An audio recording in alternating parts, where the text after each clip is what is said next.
What's up, family? Welcome back. Welcome back to the Tariq Elite Radio Show, and I'm your gracious host. I am Mr. Tariq Nasheed, also known as King Flex, also known as Tariq Elite, also known to the ladies as Denzel Sausageton. What's going on, fam? The phone number to call in is 818-850-5404. We're going to talk about what's on your mind on today's show, and we're going to jump right into it while I'm thinking about it. Let's see, the phone lines are lit up. Who we got on the phone? Who's calling? This is Will from Wisconsin. Will from Wisconsin. How you doing, Will? Wisconsin. How you doing, man? What's on your mind, Will? I just want to let you know, man, I've been listening to your show, and you opened my eyes to a lot of things, and you know, I just like what you're doing, man. I'm behind you 100%. Much respect, man. Thank you for the call, brother. Thank you so much. Yeah. No doubt. All right, fam. Now, sound like Will had some goddamn pit bulls fighting in the back or something. Y'all got to have it together. Let's not have all the noise in the back when you call up, fam. Let's see who we got here. What's up? Who's calling? Hey, King Flex, this is Alex from Fort Worth, Texas. Alex from Fort Worth. What's on your mind, Alex? Hey, you know, not to be the dead horse, but you know that NWA movie, you always say that white people go in white victim mode anytime you're a dog victim, but Jerry Heller, he had kind of went into white victim mode so that he heard his name on that No Vaseline. I thought that was very interesting. Oh, yeah. That was a very interesting scene. They were down when, you know, NWA was talking about, you know, killing niggas, slapping broads and all that other stuff, but the minute somebody mentioned him, oh, hell. Oh, I got to sue. Oh, I got to call the Anti-Defamation League. And he went right into victim mode about how Ice Cube was hateful and the whole thing. But for those who haven't seen the movie, my man is talking about a scene in the Straight Outta Compton movie. Very good movie. I've seen the movie twice, man. Y'all got to see that movie and learn a lot of good game about just the music industry and just the legacy of NWA. But thanks for the call, fam. Oh, yeah, man. Those suspected white supremacists, they're going to victim mode at the drop of a hat, man. I saw a video of a guy, it was a white dude on a bus, starting a fight with a black dude. He kept getting up in the brother's face and kept taunting the brother, and the brother kept saying, hey, man, you know, leave me alone, dude. The white guy just kept messing with him. Hey, you're a coward, dude. You're a fucking coward, man. The brother said, man, you need to leave me alone, dude. I'm just trying to tell you. And the white dude just kept egging him on. What the fuck are you gonna do, man? You're fucking coward, dude. You're coward, man. Fuck you. And he just kept on. And he just kept on. And then the brother got up and started putting them beats on him.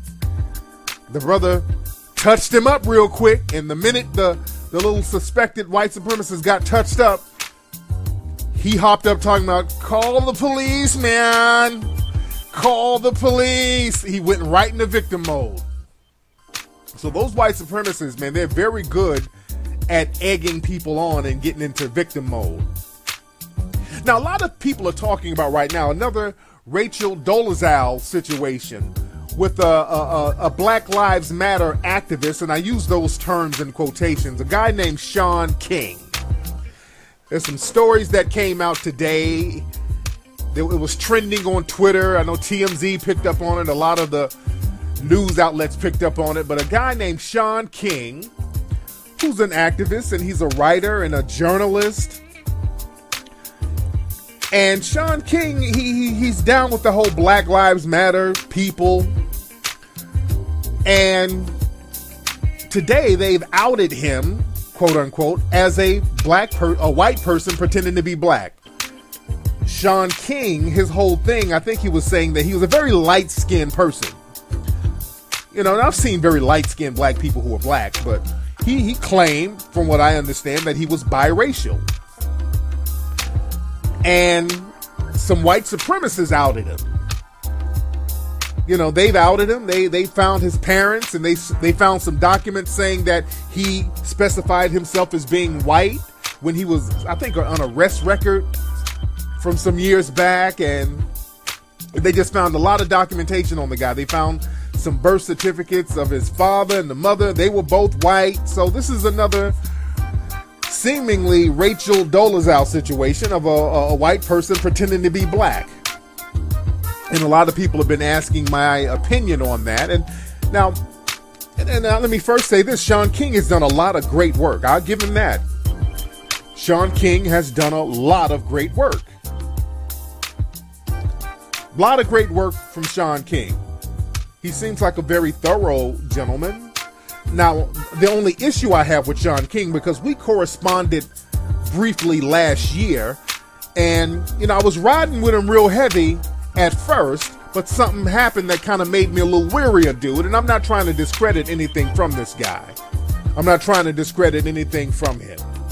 But it was a correspondence that we had about a year ago, and I posted it on my Twitter page, that made me a little skeptical about him.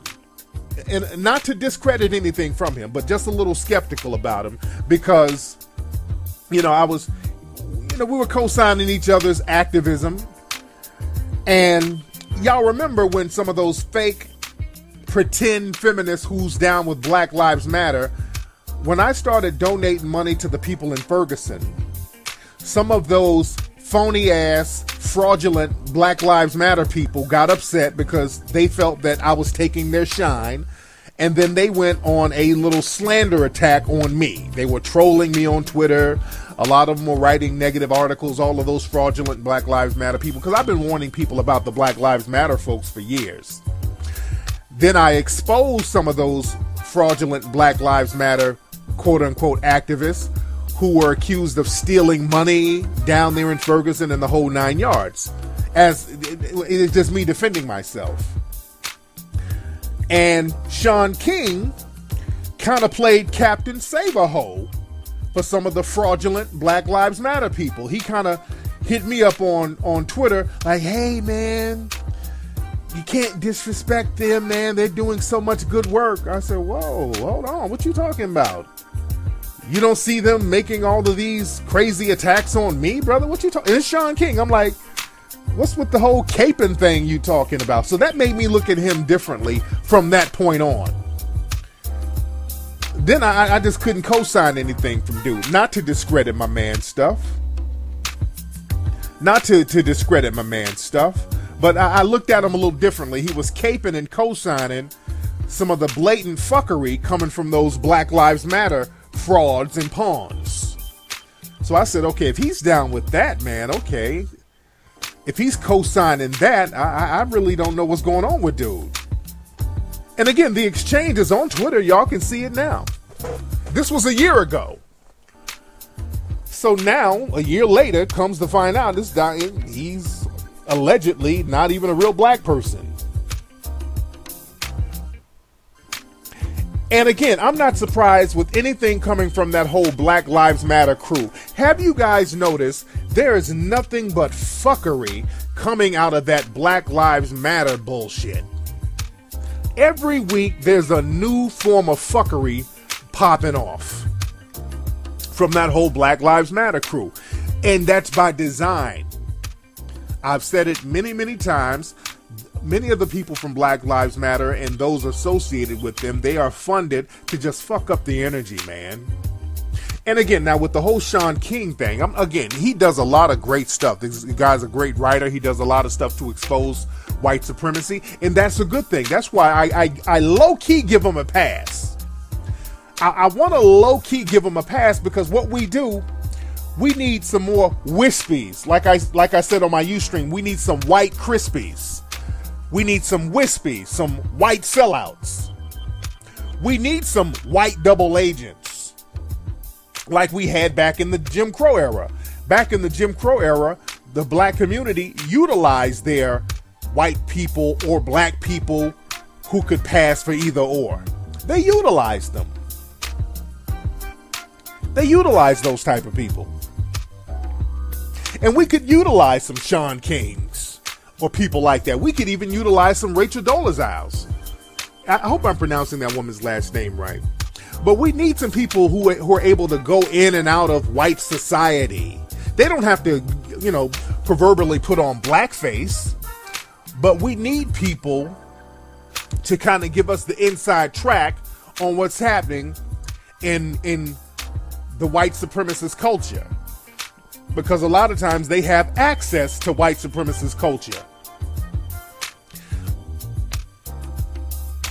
Back during the Jim Crow era, whenever there were about to be race riots, a lot of people in the black community, because they made buying guns and buying weapons illegal for a lot of black people, what happened was they would send the black people who could pass for white, they would send them into white society and get weapons and all that old stuff and bring it back to the black community. See, we need people like Shaun King doing that. Don't just pass for black just to lay up with sisters. Get some intel. Shaun King and people like Shaun King, go into the dominant white society, find out who the white supremacists are. And again, I commend people like Shaun King for talking about white supremacy and discussing a lot of the policies, and that's good. We need to put that shit in overdrive. You ain't got to play black, just stay white and just come on over here and give us some information. Stay white and just bring the information to us. We need more people like Tim Wise. That's why I respect Tim Wise. I love Tim Wise. Tim Wise is white. He acknowledges that he's white. He gets a lot of information and brings it to us and brings it to the masses. So that's what we need. We need more of that. Let me see. Let me get some calls here. What's up? Who's calling? Information to us. We need more people. Man, hello. Yo, Tariq, what's good, man? What's up? Who is this? Yo, this is Bolly from Little Rock. Hey, man, what's on your mind, dog? Hey, what's going on, man? Now, I kind of wanted to get your thoughts on the whole Black Lives Matter situation. They recently released a video with them talking to Hillary Clinton. Yeah. And, in my opinion, she kind of exposed them for not really having a thorough agenda on what they really wanted to get accomplished if she became president. So I kind of want to get your thoughts on that whole situation. I'll touch on that. I'll touch on that right now. Thanks for the call, man. Now, my man made a good reference. I was going to talk about that in a second. Some of the so-called Black Lives Matter people met up with Hillary Clinton. And the way it looked, I don't know if it was staged or not, because the whole thing could have been staged. It could have been arranged. Because my thing is this. I question everything.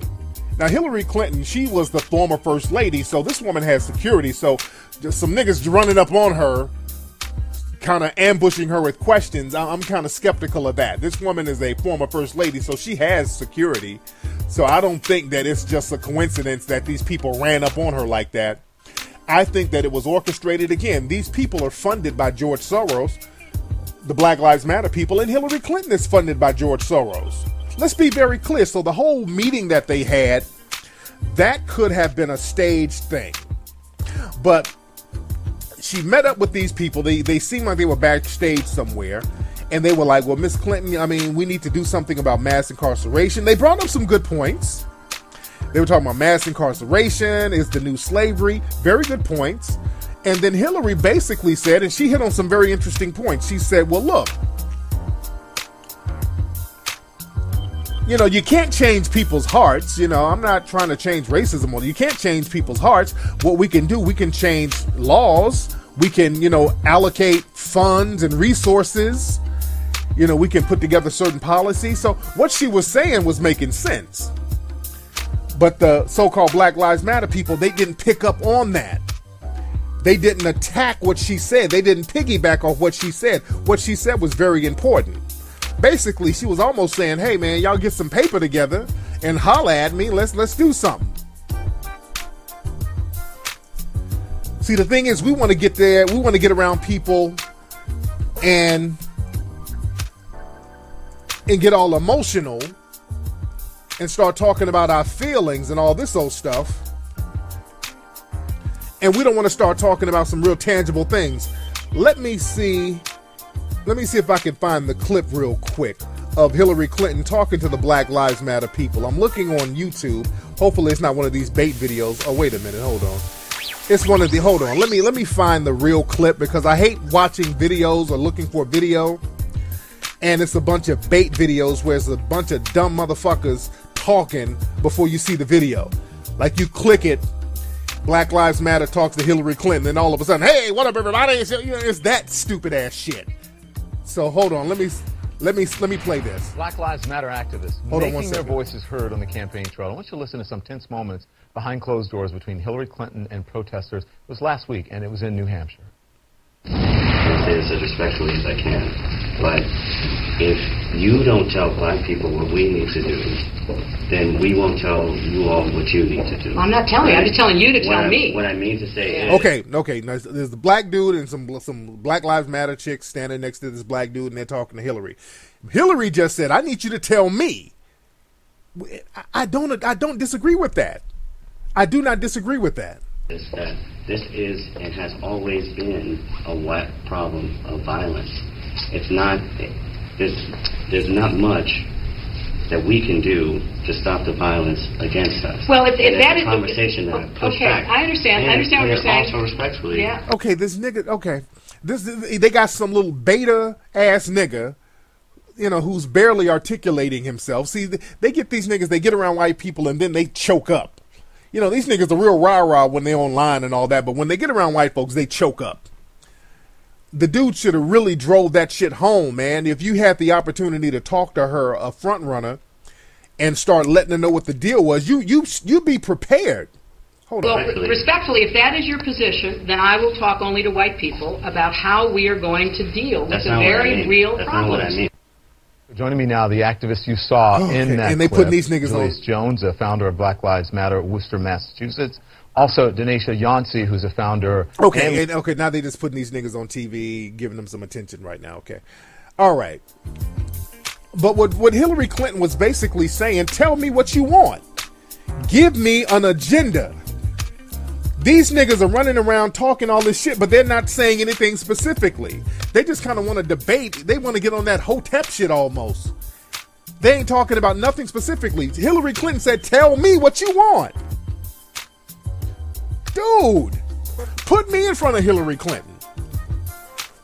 If you got Hillary Clinton there, that was the perfect opportunity to say, okay, Miss Clinton, this is what we need. What we need, since we're talking about allocation of resources, we need resources to start black businesses, specifically for black people, not no minorities. That's the first thing you should say. If y'all ever see Hillary Clinton, I'm telling y'all what to say. When Hillary Clinton starts coming down to them damn churches, tap dancing and shit with y'all niggas, this is what you say. Hey, Hillary Clinton, what we need you to do is, first of all, stop referring to us as minorities.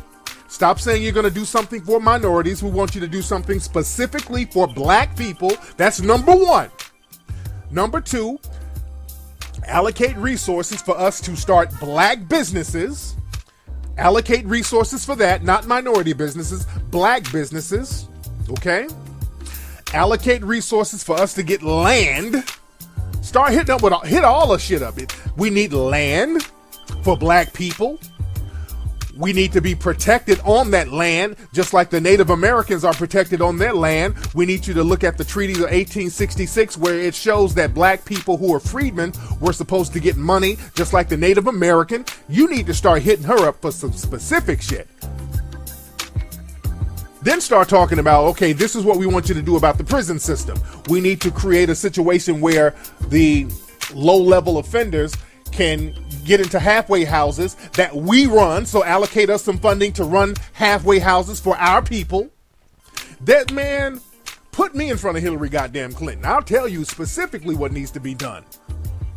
Y'all got to get real specific and stop talking all this, but we want justice. We just want to be loved, because really y'all niggas just want attention. A lot of these niggas roll up and they just want attention and a pat on the goddamn head. They bundled and blundered a great opportunity, man. That was a great opportunity to really bring something to the table, and the motherfuckers dropped the goddamn ball. And now they all on CNN grinning, smiling like they done something. See, that's the thing. A lot of these niggas, man, these Black Lives Matter cats, they go out here and just bumble and blunder and really do nothing, and then walk around with this smug look. Hey, I'm out here in Ferguson. Hey, I just talked to Hillary Clinton. You didn't do nothing. You didn't accomplish a goddamn thing, man. And I think that's almost by design, man. They're put out there to not accomplish shit. My God. What's up? Who's calling? What's up? This is Hakeem from Philadelphia. Hey, Hakeem. How you doing, fam? I'm good. How are you? What's on your mind, Hakeem? I'm good. I just wanted to add something to the conversation about the Black Lives Matter performance, the tap dance on television where they were talking to Hillary Clinton. Yeah. Yeah, it was just it was an embarrassment, man. They were just happy to be in front of the cameras, and I saw as soon as they started talking about feelings and passion, and they wanted to know her personal, what passion she has for the issue, and it's just a bunch of nonsense, man. Fuck a passion, man. Exactly. Oh. Have passion for the blood in the streets of your people. Like, you can't expect these people to have passion for you or love or compassion or whatever they're talking about. Dude, it was just an embarrassment, man. It's like all touchy-feely. Yeah, man. Real talk. Thanks for the call. But yeah, they talking about passion and how you feel, and Hillary is like, hey, I can't really change people's hearts now. I can't stop racism, which is real-ass talk. What Hillary Clinton said was some real shit. I can't stop racism. The white supremacy is ingrained in our culture. I'm not in the stop white supremacy business.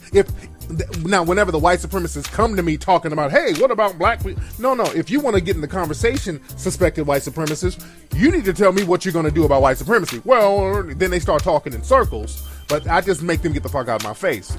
My job is to empower melanoid people so that we can protect ourselves from systematic white supremacy. I ain't trying to change nobody's heart. I'm not looking for a pat on the head. If you're a white supremacist, more power to you. But I want to protect enough of my people so that we're not affected by you, so our children are not being killed by you, white supremacists, so the women are not found hung in damn jail cells by suspected white supremacists. That's my thing. I'm trying to protect. I want to create an environment that protects us from that.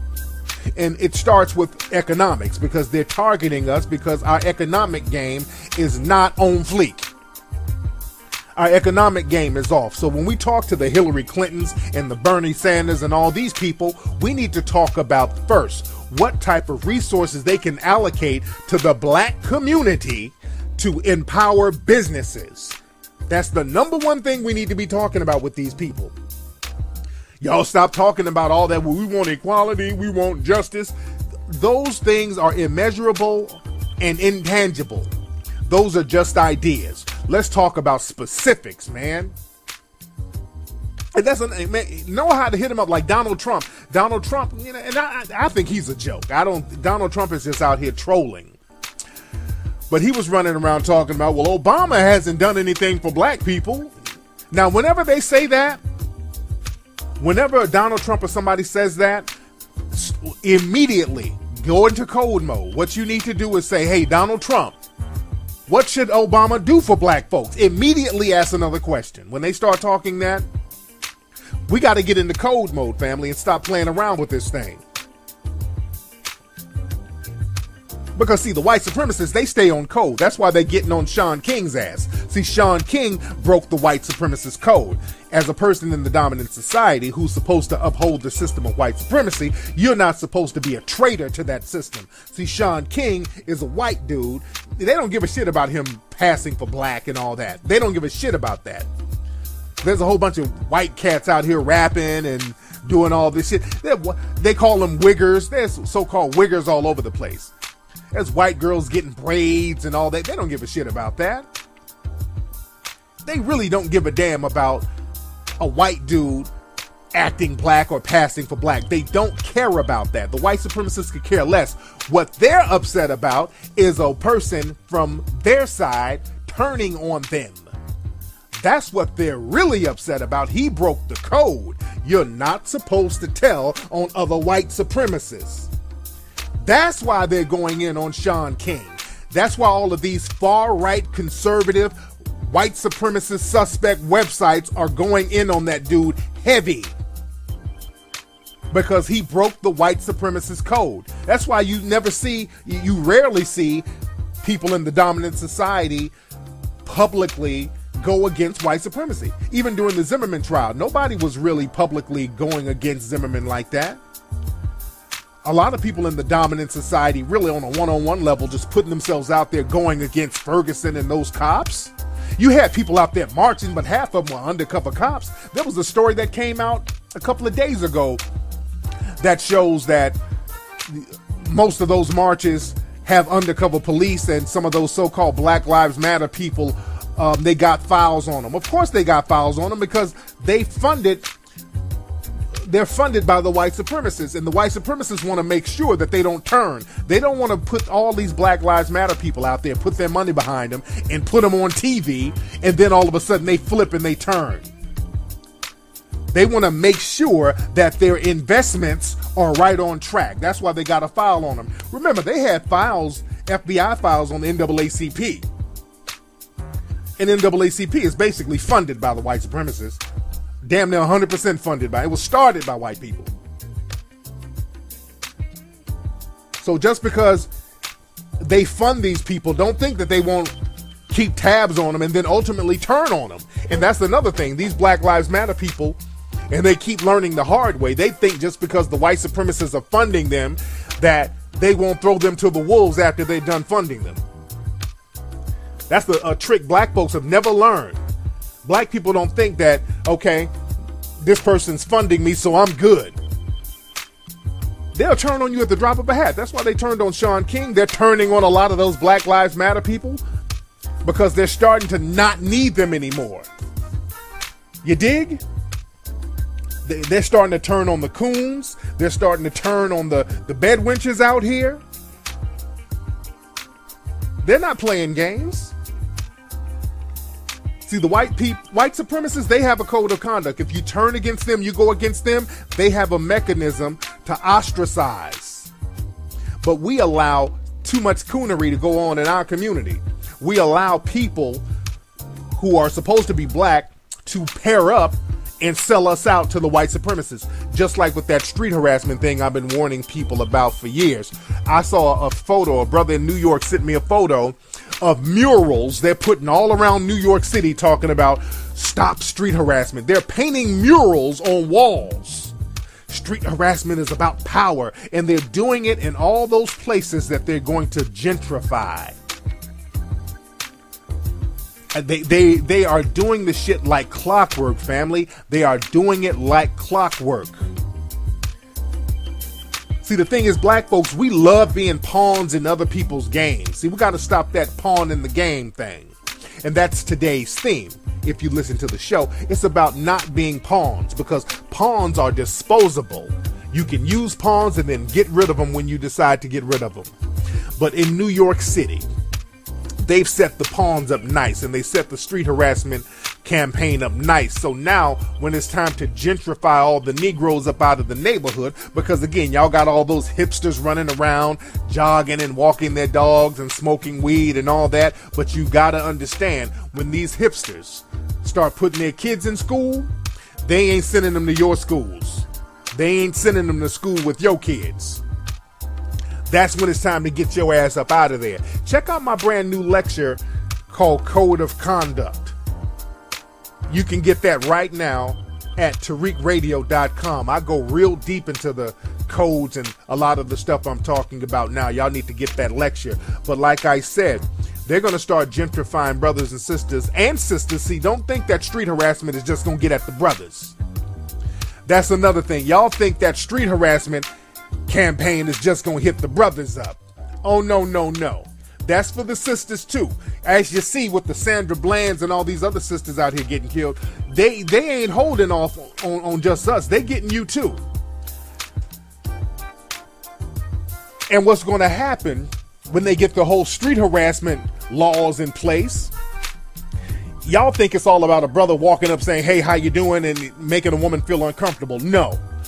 If you're a black man, they're setting it up so if you look at a white woman sideways, if you look at her and make her uncomfortable, that can be considered street harassment. They've never defined exactly what street harassment is. Street harassment can be just looking at somebody a certain way, and they can misinterpret that or reinterpret that as street harassment, and they can say, hey, I'm being harassed on the street by this guy, and they can come and shake you down, and all they got to do is say, hey, we got a street harassment call on this guy, so we were justified in violating this dude. See, they got to set up stuff to go around the Constitution. That's why they set up all these crazy laws for black folks, so that they won't specifically violate the Constitution. They do things to dance around that. Exactly. Somebody in the chat room said, black men, you can thank fraudulista. You can thank fraudinista. You can thank her. Exactly. She's that's a number one person you can thank for that. Sellout NBW. Fraudinista Jones. She was one of the main ones co-signing that. And they're going to be attacking black men and black women over that. Because y'all know all these World Star videos, y'all see sisters out here fighting in the street and all that. All you got to do is have a white woman call up and say, hey, 911, there was some negresses harassing me. They were going to beat me up. All these sisters have to do is look at a white woman wrong in New York, and they can get you too. So I say bravo to the white supremacists. I've been yelling about this shit for the last couple of years, but a lot of times we just have to wait until it pans out so that other black folks will believe it. So we got to get on our game and stop being pawns out here, family. Let me get a couple of more calls. And don't forget, man, also go to HiddenColorsFilm.com and get Hidden Colors 1, 2, and 3. What's up? Who's calling? Hey, Tariq. This is Idris. I'm Too Smooth _ 23. Your name is Idris? Yeah. Idris, where you calling from, Idris? I'm calling from Hoffman Estates. Where's that? Illinois. Actually, suburb of Chicago. There you go. What's on your mind, Idris? Man, first thing first, man, I want to commend you for all you've been doing, for the community and stuff. And, yes, I'm actually, I've been here since 96. I'm actually from the Ivory Coast, right by Ghana. Oh, cool. So, cool. Yeah, I was talking about the Black Lives Matter people. Yeah. They were, I saw the whole Hillary Clinton thing, and hold on, let me turn my radio down. Go ahead, brother. But yeah, like on the whole Hillary Clinton thing, I saw the video, but I kind of want to know, like, how should we, view their positioning? Because one thing that they kind of said, was it should be, like they're tired of it being, all lives matter, that it should be Black Lives Matter. Instead, like, how should we, like, what should I take from that? Because in a way, I'm kind of looking at it as in, like, they really shouldn't be talking to these politicians like Bernie Sanders or Hillary Clinton. They should be more so trying to organize within ourselves. No, we can hit the politicians up. No. We're very much within our right to hit these politicians up because, hey, they want us to vote. You want us to vote? Give us something. See, we go out there and all they got to do is come to the black church and sing and eat some sweet potato pie. And then we are like, oh, white mama. And then we go run and vote. Man, I saw a video with John McCain. I think it was John McCain. He went to an Indian reservation. They ran his goddamn ass off that reservation. Them motherfuckers, those Native Americans started going, woo! They started going in on his ass, man. They almost got some bows and arrows on his ass. They ran John McCain's ass off that goddamn reservation. They're like, well, don't come over here with that bullshit. We got to start doing that too.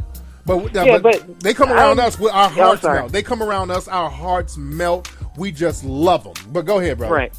Yeah, no, but I was talking about, like, what, like, for example, what Dr. Claude Anderson talks about, like, in terms of group economics. And one thing that I support that he said was about how, he talks about how, us as black people should get together and we should form a voting bloc. Yeah.